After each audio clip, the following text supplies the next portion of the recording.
اعوذ باللہ من الشیطان الرجیم بسم اللہ الرحمن الرحیم اتم الحج والعمرۃ للہ صدق اللہ العظیم صدق نبی الکریم ونحن ذلک من الشاہدین والشاکرین والحمد للہ رب العالمین رب اشرح لی صدری ویسر لی امری واحلل عقدۃ من لسانی یفقہوا قولی رب زدنی علما رب یسر ولا تعسر وتمم بالخیر رب حب لی علما آمین یا رب العالمین۔ السلام علیکم ورحمۃ اللہ وبرکاتہ۔ محترم سامعین حضرات، اللہ رب العزت کا فضل کرم احسان ہے جس اللہ رب العزت نے ہمیں یہ بابرکت مہینہ نصیب فرمایا۔ میرے محترم بھائیو، بزرگوں، دوستو، جس طریقے سے اللہ رب العزت نے رمضان المبارک کو معتبر مقدس مہینہ قرار دیا، اسی طریقے سے اللہ رب العزت نے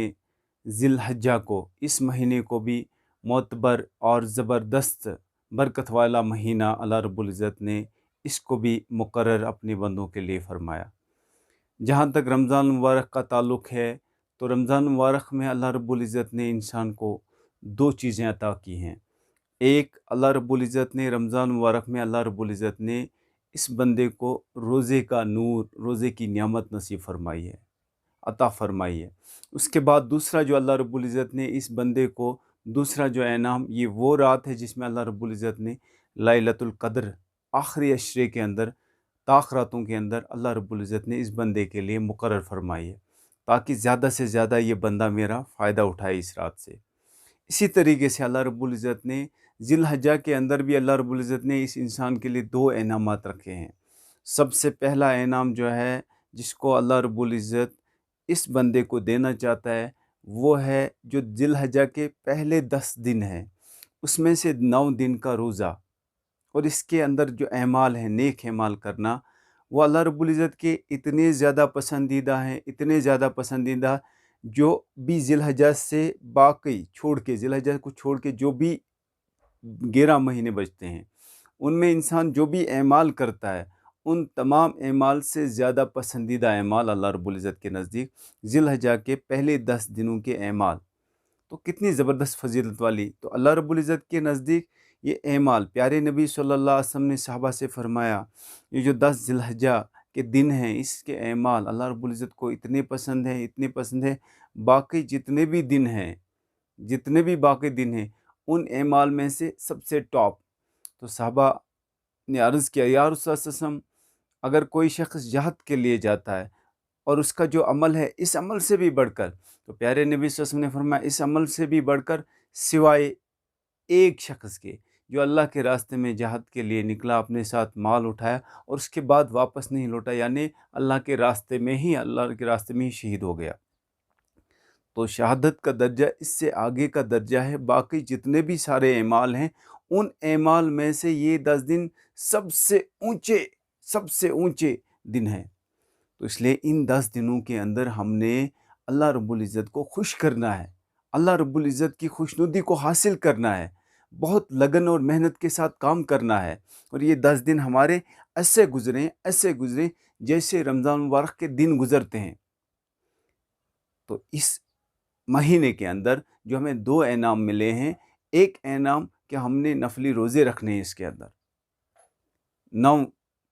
پہلے ذی الحجہ سے لے کر 9 ذی الحجہ تک اس میں روزہ رکھنا ہے۔ اس کے بعد دوسرا جو ہمیں اللہ رب العزت کی طرف سے ملا ہے بڑا انعام، جو ایک تو روزہ، یہ تو نفلی کام ہے، لیکن جو 2 انعام ملے ہیں، وہ انعام، ایک ابراہیم علیہ السلام کی قربانی کا انعام، جس طریقے سے ابراہیم علیہ السلام نے حضرت اسماعیل علیہ السلام کو قربان کرنے کے لیے، وہ اس کو مینا میں لے گئے، تو مینا میں لے کے ان کو قربان کرنے کی جو کوشش انہوں نے کی، اللہ رب العزت کو خوش کرنے کی کوشش کی، تو جو شخص اس اخلاص کے ساتھ قربانی کرے گا، ایک جانور کو ذبح کرے گا، ایک قربانی کرے گا، اللہ رب العزت اس کو حضرت ابراہیم علیہ السلام جیسا ایمان عطا فرمائیں گے۔ تو کتنی زبردست فضیلت والی بات ہے کہ ایک اللہ رب العزت اس میں ہمیں قربانی، ابراہیم علیہ السلام کی اس سنت کو پورا کرنے کا ایک موقع فراہم کرتے ہیں، اور دوسرا بڑا کام جو ہے وہ ہے حج۔ تو 2 بڑے کام، ایک قربانی اور دوسرا حج، یہ 2 بڑے کام ہمیں ملتے ہیں اس میں۔ تو جو ذی الحجہ کے 10 دن ہیں، پہلے 10 دن میں، اس میں سے ایک تو حج کا جو اہم دن ہے، جس کو یوم عرفہ کہا جاتا ہے، 9 ذی الحجہ کو عرفہ کے اندر جانا، اور اللہ رب العزت اس دن شیطان کو اتنا ذلیل کرتے ہیں، اتنا ذلیل کرتے ہیں، کسی بھی دن شیطان اتنا ذلیل نہیں ہوتا جتنا عرفہ کے دن ہوتا ہے، کیونکہ اس دن جب حاجی پورے دنیا سے آتے ہیں، پورے دنیا سے آتے ہیں، فرام دی ورلڈ، پوری دنیا سے لوگ آ کے وہاں پہ اللہ رب العزت کے سامنے استغفار کرتے ہیں، وقوف عرفہ کرتے ہیں، اللہ سے معافی مانگتے ہیں، تو اللہ سے رو رو کے گڑ گڑا کے دعا کرتے ہیں، اور اللہ رب العزت کتنے لوگوں کو معاف کر دیتے ہیں، کتنے لوگوں کو معاف کر دیتے ہیں، انسان اندازہ بھی نہیں کر سکتا ہے۔ تو عرفہ کا دن، جو عرفہ کا دن ہے، اس میں شیطان بہت ذلیل ہوتا ہے، بہت زیادہ ذلیل ہوتا ہے، کسی بھی دن اتنا ذلیل نہیں ہوتا ہے، وہ اس وجہ سے اللہ رب العزت اپنے نیک بندوں کو اس دن معاف کرتے ہیں۔ بڑا ہے، بڑا انعام ہے یہ دو جو ہے، اور اس میں ان 10 دنوں کو ہمیں کس طریقے سے گزارنا ہے۔ جس کو حج کی نعمت نصیب ہو گئی، وہ حج کے لیے گیا، اس کو دونوں نعمتیں ملیں گی، حج کی بھی نعمت مل گئی اور قربانی کی بھی نعمت مل گئی۔ جو حج تمتع کرتے ہیں وہ دونوں چیزیں کرتے ہیں، حج بھی کرتے ہیں اور قربانی بھی کرتے ہیں، تو دونوں نعمتیں ملی ہیں۔ اور جس کو حج نہیں ملا، جس کو حج کی نعمت نہیں ملی، کیونکہ ہمارے پاس اتنا انفراسٹرکچر بھی نہیں ہوتا ہے، اور یہ اللہ تعالیٰ کی طرف سے فیصلے ہوتے ہیں، اللہ تعالیٰ کس کو حج کے لیے قبول کرے، کس کا کب موقع ملے، کس کا کب اللہ رب العزت کی طرف سے بلاوا آ جاوے، تو سب کو تڑپ ہے حج کرنے کی۔ اور جس کو یہ حج کی نعمت نصیب نہیں ہوئی تو وہ کیا کرے گا؟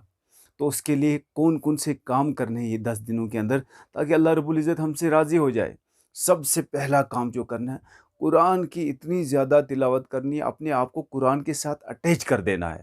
قرآن کی خوب تلاوت کرنی ہے، کم سے کم جو غیر حفاظ ہیں، کم سے کم وہ 1 سے 2 پارہ ڈیلی قرآن پاک کی تلاوت کریں، اور جو حفاظ کرام ہیں کم سے کم ہر دن وہ 3 پارے 4 پارے جتنا بھی ان کے لیے استطاعت ہوگی، جتنا بھی زیادہ سے زیادہ وہ قرآن پاک کی تلاوت کیا کریں، اور مفہوم ترجمے کے ساتھ کریں گے تو بہت اچھا رہے گا۔ تو سب سے پہلا کام جو قرآن پاک کے ساتھ خود کو اٹیچ کر دینا، خوب تلاوت کرنی ہے، خوب قرآن کی نص کو پکڑ کے، قرآن کو سمجھنے کی کوشش، اور کو صحیح طریقے سے اس پہ جو ہے عمل کرنے کی کوشش کرنی ہے، پہلا۔ اس کے بعد دوسرا کام جو ہم فرائض تو الحمدللہ فرائض تو ادا کرنے ہی کرنے ہیں، اس میں کوئی چھوٹ نہیں ہے، اور فرائض کو ادا کرنے کے ساتھ ساتھ نوافل ان کو تھوڑا سا بڑھا دینا ہے۔ جس طریقے سے ہم رمضان مبارک کے اندر تراوی جو ایک نفلی نماز کو بڑھا دیتے ہیں، 20 رکعت، جو بھی جتنا 8 رکعت جو بھی جتنا پڑھ سکتا ہے، اور بھی نوافل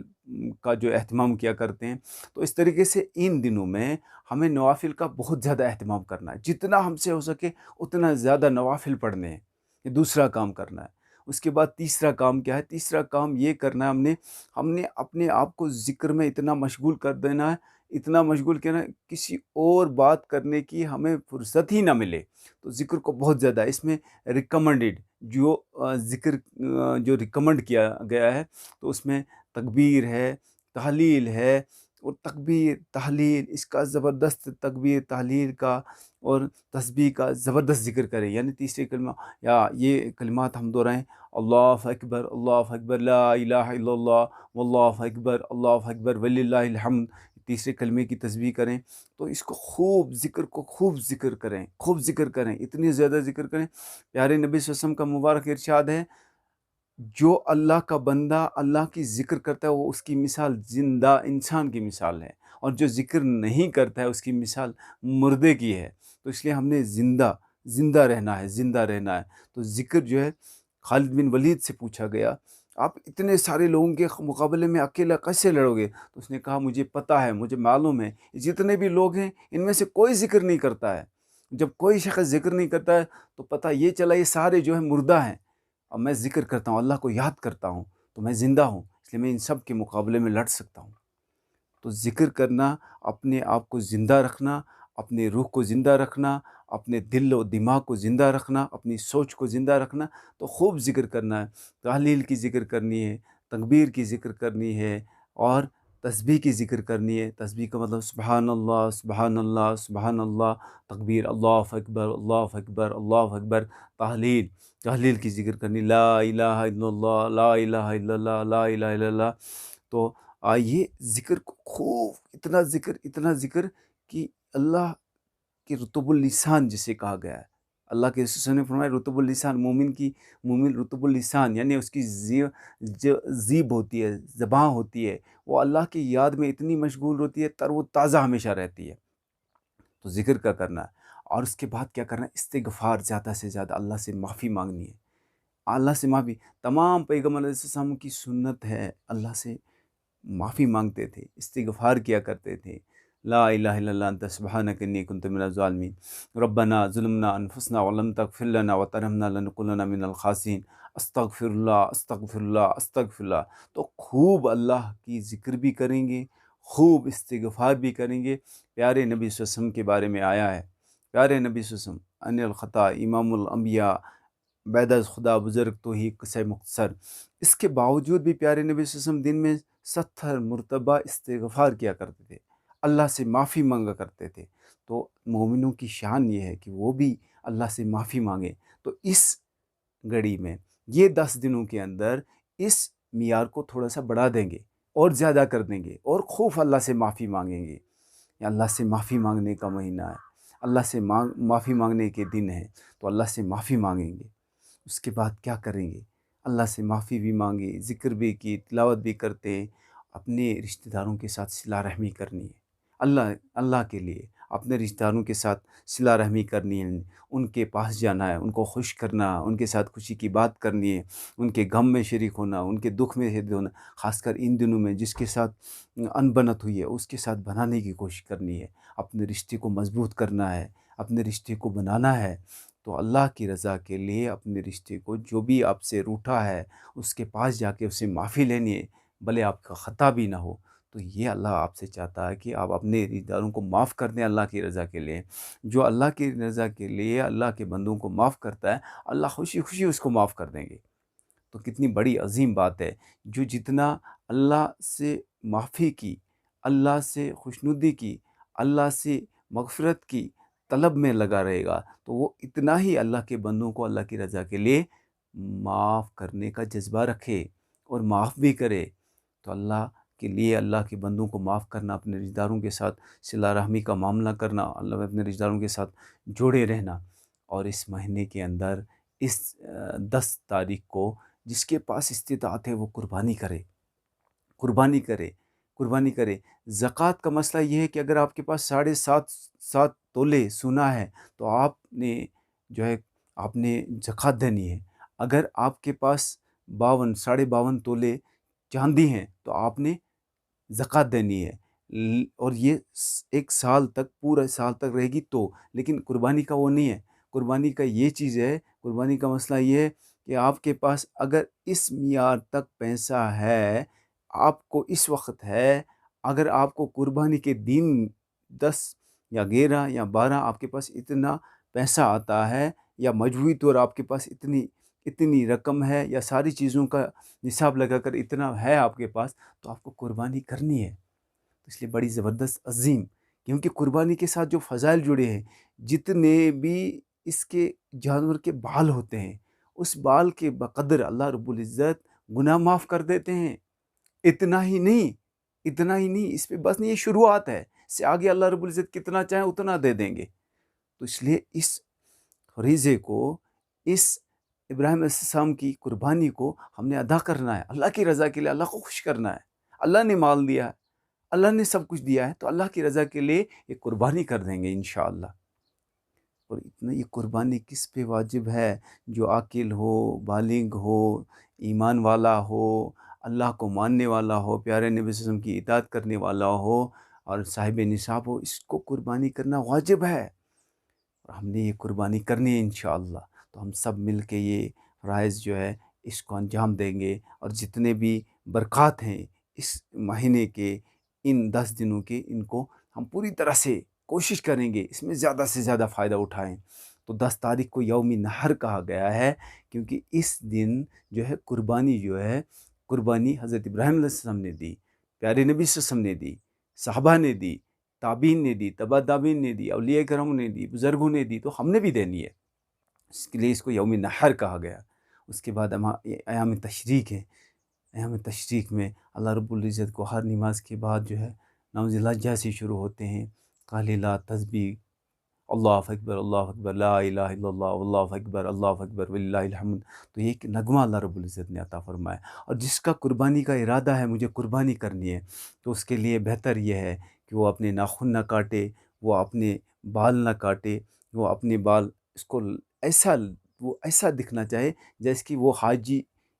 کراموں کے ساتھ، حاجی اللہ کے مہمانوں کے ساتھ حج پہ احرام کی حالت میں ہے۔